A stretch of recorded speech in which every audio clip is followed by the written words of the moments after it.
All right, so today we're taking a deep dive into this really interesting article. Oh, okay. It's called David Duchovny, Why Won't You Love Me? And it's on Substack.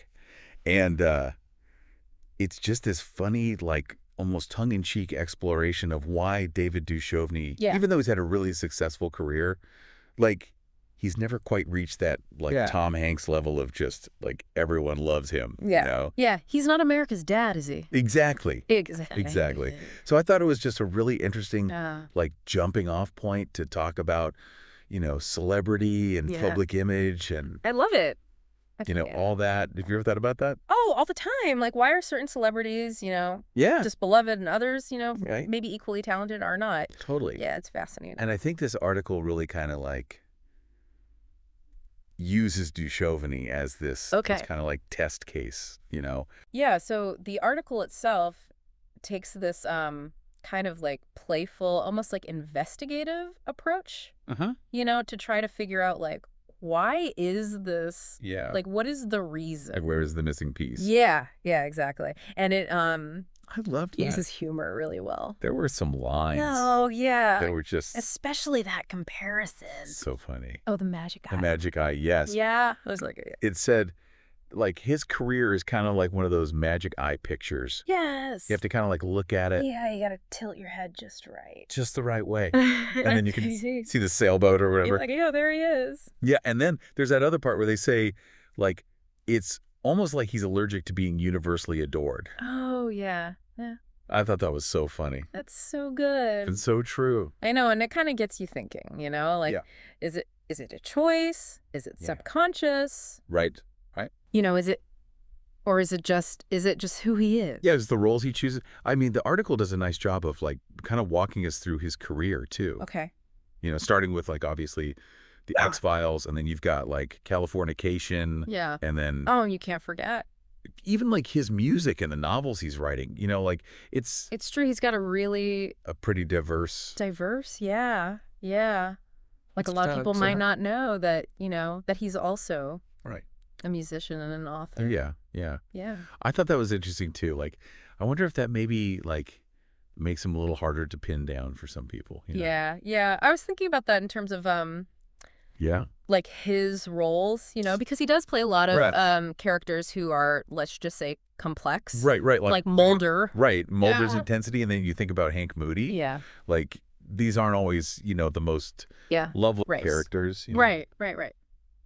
And I wonder, too, if there's a thing where, like, we as viewers kind of Yeah. struggle to separate the actor from the role sometimes. Oh, I think that's got to be part of it, right? Yeah. I mean, you form associations in your mind, and Yeah. it can be hard to really separate the two. Yeah, totally. Yeah. Especially with, like, such, like, distinctive roles, too, Oh, exactly. Like, they're not just, like, kind of. No, he's not playing, like the guy next door. Right.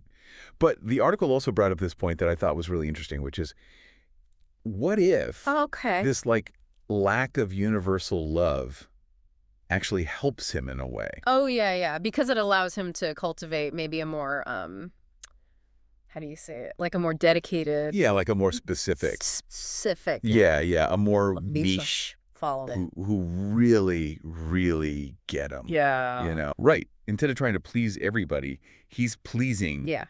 the people who. And those people, I mean, they're the ones who are Yeah. showing up to his indie films And buying his novels and going to his concerts, right? Yeah. So they're all in. Yeah, totally. Yeah, and they're probably, like, more. Or invested. Yeah, exactly. So I thought that was an interesting. It makes you wonder, Yeah. like, does that then give him more creative freedom? Right. Do you think? I mean, it makes me think about, like, Yeah. does he have to worry as much about maintaining this, like, super, like, perfect image? Yeah. Does he have to, make sure he's Yeah. appealing to the broadest possible audience? Right. Maybe he can take more risks. Right. Yeah. So it's like, I don't know, it kind of, like, makes you rethink this idea of, like, what success even means. Right. For, like, actors or any public figure, really, And it's not just about Yeah. it's not just about talent, right? Like, clearly he's got Yeah, he's talented. But then there's, But there's something else there, yeah, right? like, what is it? Yeah. Is it personality? Is it the roles? Yeah. Is it just, like, how they interact with the public? How they are perceived, is it, I mean, Yeah. public image is such a strange thing. It is. Yeah. So, yeah, I don't know. I thought that was such an interesting It is. It is. kind of like framework to think about all this, Yeah. And I kind of wanted to leave it with that for the listeners too. Like, Okay. think about, like, your favorite celebrities. Yeah. And are they like the universally beloved ones? Yeah. Or are they more of the, like, Yeah. Do they have that, niche like, following? that dedicated fan base? Yeah. Yeah. Yeah. And does that affect how you see their work? Yeah. Or Exactly. the choices they make? It's really interesting. I don't know. I think it's I think that's a good really interesting. takeaway. Yeah. Yeah. So thanks for joining us on this deep dive My pleasure. into the world of David Duchovny and the question of why some people Yeah. just don't seem to get as much love as others. Yeah. Maybe he's better off that way. Maybe he is. Who knows? Exactly. We'll never know. We'll never know. All right. Thanks for listening. Thanks.